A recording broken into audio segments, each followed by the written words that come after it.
What's going on, everyone? Austin John Plays here, and today I want to go over some information for your new playthrough of the new Pokemon Snap.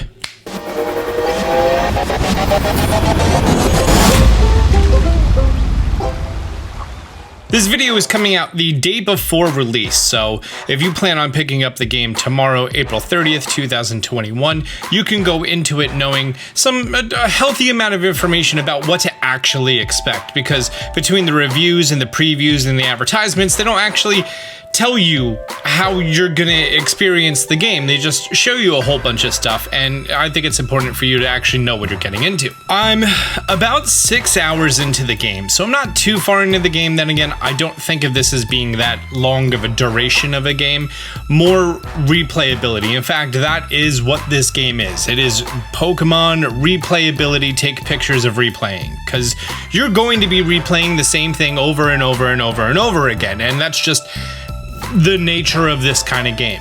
There's not a lot of levels, and I'm not going to go into any spoilers here. I just want you to kind of get like a sense of the feel of what's going on, and some tips and some advice for, you know, your first time in the Lentil region. First things first, when you start up the game, the tutorial is literally 2 minutes. You could choose to skip any tutorial that you want. It's magical. Pokemon should learn something from this, because I don't think Pokemon developed this. There's a settings menu, and this settings menu is fantastic. You could choose to do motion controls, and I turn them on, so if you ever played like any of the Legend of Zelda 3DS games, how you basically use the control stick to look around, and then you use the motion controls for that fine shot, that fine detail, that's essentially how I'm using my Pro Controller.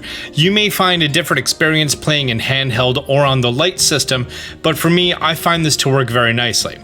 Motion control sensitivity, self-explanatory. Navcom, so as you're playing through, like once you first start off, they're not going to say anything to you, but after like your first 5 levels or your first 5 runs, they start commenting on things like, oh, the Pokemon was looking right at you. And for younger players, it's going to be nice, and it defaults to often. You could change it to sometimes or rarely. I feel like sometimes is going to tell you important information, and rarely is going to be next to nothing. I feel sometimes is comfortable and not too, like leave me alone. I'm taking pictures, I'm doing me. Leave me alone, all right? Controller vibration, self-explanatory. There's a camera speed option here, and by default it's 3. Same thing with pointer speed. 5 seems a little much, and 4 seems just right for me. And something else to note is that the right stick lets you move the same way that the left stick does, and they combine together. So say for example, you know that something is going to be here, instead of going like this by holding just the right stick, holding both right sticks, you go twice as fast. Super important stuff. It's going to make your life a lot easier. Plus, when you're zoomed in on a target, you're going to be able to scroll twice as fast. It's a clutch move. I'm not exactly too sure what the frame guide is yet. I messed around with it. Still don't know. Button layout, sound, another game that lets you change the background music. Oh, the background music is so relaxing in this game. It really is. It's nice. Undiscovered subjects / routes. This is when you're doing online stuff, and if you don't want to know about the Pokemon that are on specific areas, turn it off. But say for example, you're near the end of the game, you don't know what Pokemon you're missing, and you want it to just kind of naturally pop up for you from someone else posting these things, you could turn it to display, but my face is covering it right now. I keep it on don't display because, you know, spoiler free. And auto upload photos. Once you initiate the internet feature, your professor is going to be like, hey, this is a really solid photo, I'm going to upload it for you. And he just kind of does it on his own, which is neat. In addition, just like the original, you have your photo decks where you could go through and look at all your Pokemon, your space where you get to customize your thing, internet where you get to customize your online profile, and you get to sort it via just your language or all languages. So like, here's my 3 photos that I have. I have this adorable Pichu zoom in. I have this Illuminous Meganium, there we go. And this adorable Bidoof. And then there's this one photo here that the professor chose, and it's the Arbok, right? Oh, I got 36 medals already. Awesome. I don't know how or from whom. And I guess that's my code over there. So sweet. Be sure to add me with apparently that code that starts with CC over there. Cool. Your Photodex is where you can go through and take a look at all the Pokemon that you've taken photos of already, and then all the photos that you've saved yourself. Something really neat on these load screens, see this Toucannon over here and the Sylveon down there? Those Pokemon unlock after you've taken a photo of them. So after you've unlocked a Pokemon and taken a picture of it, its silhouette then appears on your load screens. I've unlocked yet another area. So when you start off this game, you're just gonna be here. We've all seen this map already. This is nothing new. And this is the nature park, essentially the starting area, where you're gonna play through the day course, and then you need to keep playing through the day course until you reach level 2. Once you reach level 2 of that area, then you're gonna unlock the night course. The night course has some variations to it, but once you play through the night course, then you're gonna unlock the Lumina spot, which is like this little mini course that you're just gonna go take this picture in Meganium, right? So think of it as like a mini boss, if you will. And then you're gonna wanna replay these levels until you reach level 2 on all of them, and then once you do, you're gonna unlock your next level, which is over here, the jungle. Also, you're gonna find out in the first half hour to hour anyways, you unlock Todd. Todd is the protagonist from the original Pokemon Snap, and he's gonna be like sort of mentoring your rival. It's this weird dynamic, and it really doesn't matter that much. You're here to take pictures. You're also gonna notice that right here, you're gonna see sort of a secondary path.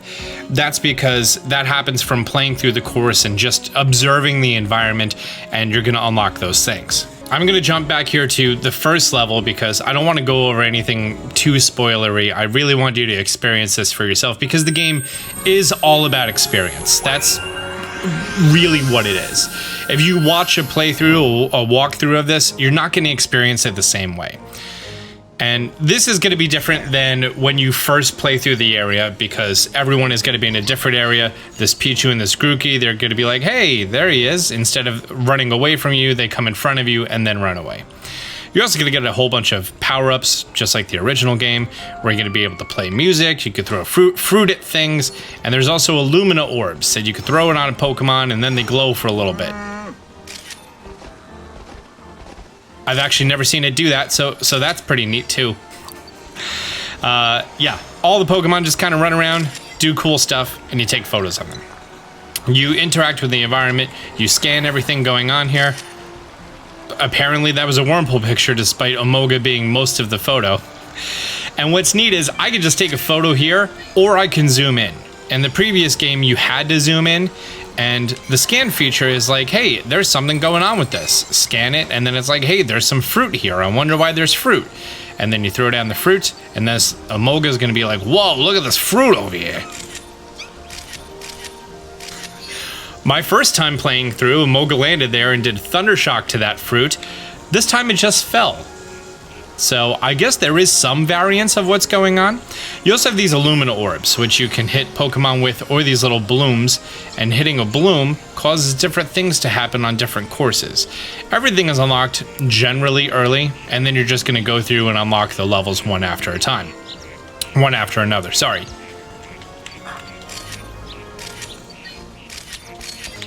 So because you have the option to zoom in or not, you do have a lot of variance as to what's going on with your photos and how they're going to turn out at the end. Hey, look at that Pichu over there. You want to dance? Is he enjoying the music? Look, he's enjoying the music. Does he want a fruits? No? He looks upset. Now he's glowing and upset. Cool. Oh, that's what I'm talking about. If I were to just hold right, I don't go very fast. If I hold right on both sticks, I go much faster. You're going to get hints as to what's going on. At the very beginning, you're going to see this Hoodoo in the tree, and you'll be like, oh, it's so weird that it's out during the day. And then the person in the lab is like, oh, can we play through it at night? And you're like, I can play through it at night? That's neat. There we go. Let's hit this Magikarp so he's full of life energy. And these Ducklet are just looking at Magikarp, going all splishy, splashy, neat stuff. Wormhole, they're just chilling over here. They're probably hungry because they're worms and they need to... Forgot the word for when they enter a cocoon, but that's a thing. Something really neat, as opposed to the previous game, instead of holding down a button for the turbo, after you play a level, you just quit, research, and then you're going to go right to the very end of the level. You're going to skip the exit animation, and you're just going to be at the score area. Unfortunately, you can only choose one photo per Pokemon. Now on this screen, you're going to see some exclamation marks here. That means that there's something new that you haven't submitted to the professor yet. So this Bouffalant, right? As you're going to see on the very left-hand side, I already have a 1-star and a 2-star. But if I hide my face real quick, I now unlocked a 3-star photo, and apparently that's him bucking when I shot him with the Illumina orb, right? Same thing with this Amoga going on. I got a 3-star photo when it lost its balance so adorably. Wow. And also this Pichu, I never submitted a 3-star photo, and that's a 3-star photo of him being super happy. And even though, you know, admittedly, that's a horrible photo. It's very small. He is facing me, so that's good. And he's mostly obstructed by that large blade of grass, but still, it's better than nothing. And what you want to do is you want to get one of each of the 4 different star photos. And of course, once you submit those, you can go through here and be like, all right, so for my 1-star Bidoof picture, that's it on the left. Do I have anything better? Absolutely not. On the left, he's right in the middle of the frame. He's staring right at me. That's a solid photo. What about this Wurmple picture? Somehow that's a Wurmple picture. I got this one. It's not going to be as good because he's not staring at me, but I could submit it anyways to see what I'm looking at. Same thing with this Dodrio over here. For my 2-star, I'm not zoomed in as much, or I'm zoomed in too much. For my 1-star, Hootoots in a tree. I already have the same photo, but I zoomed in more. And Magikarp. I think that's going to be a solid Magikarp photo. So let's hit show the professor. I'm aware that I haven't submitted all the photos. Park during the day evaluation. Let's have a look. This Bouffalant, right? 3-star. I don't have a 3-star already, so I'm not going up against a previous photo. Size is pretty good. Size is on a scale of 0 to 2,000, and a Pokemon right in the middle of the entire frame, taking up most of or all of the actual frame, is a score of 2,000. Direction isn't so much what direction its body is facing, but what direction its head is facing. So he could be facing at you, and that's the highest score you could get of 100. It goes 0 to 100. Placement is also 0 to 100. So if it's completely off to the side, like say for example that Dodrio is, that's not going to be a very high score. But if they're directly in the center of the frame, then that's going to be the highest score, which is 100. Other Pokemon looks at all other Pokemon in the photo, not just the same species, and background is reserved for the in-game tips. Say that there are special backgrounds that will give your photos a bonus. That's all it says. I've very rarely experienced that, and if I have, it wasn't anything notable. And you're going to see here, I already have a 1-star and a 2-star. This is my 3-star, and you keep all those photos. And it's important to have a 1, 2, 3, and 4-star photo, and that's how you progress through the game. You're also going to notice that the stars themselves have different textures to them. The one that I just took a photo of, those are gold stars. The 1-star is a silver star, and the 2-star is a crystal star. It goes a bronze, a silver, a gold, and then crystal or diamond. I don't know. I haven't seen any text saying one way or the other. That's basically saying for that 1-star silver photo, that's not a very good photo. You could do much better for a 1-star pose. It could be facing me. It is already in the center of the frame. It could take up more of the frame like it is in the 2-star, things like that. That 2-star photo is a real premium one. It's crystal score, and that means it's going to be hard to beat. Making my way onto this Wurmple, you're also going to see on this screen that it's a gold 1-star. My pose is 500. Size is slightly better, direction not as good, placement not as good, and I slightly beat it out. Even though, in my opinion, that's a much better photo. It's unobstructed, he's staring right at the camera, but because he's slightly larger over here, it's a better photo. Cool. This Amoga, it's a brand new 3-star photo. That's a 700 pose because it's adorable and falling. Great. This Pichu, I don't have a 3-star Pichu. Direction is 1,000. Apparently he's facing me, and that's what the bronze looks like. It's sort of bronzy, but not very. It just lets you know that you did a bad job. A size 200 out of 2,000 is a pretty bad job. And this Magikarp, I had a 1-star bronze. And now this is going to be so much better. Everything that's yellow is already a better score. After you're done with the level, you're going to see your research EXP go up, your expedition points, that's what they're called, and you're going to see how many points until the next level.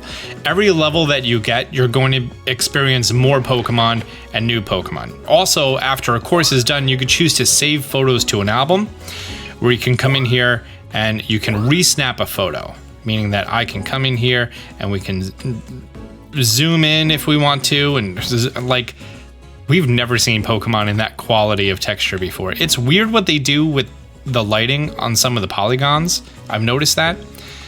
But generally speaking, like the fact that I could come in here and then, you know, we could blur it and we could change the focal point or the f-stop too far down. And then there's also a manual focus.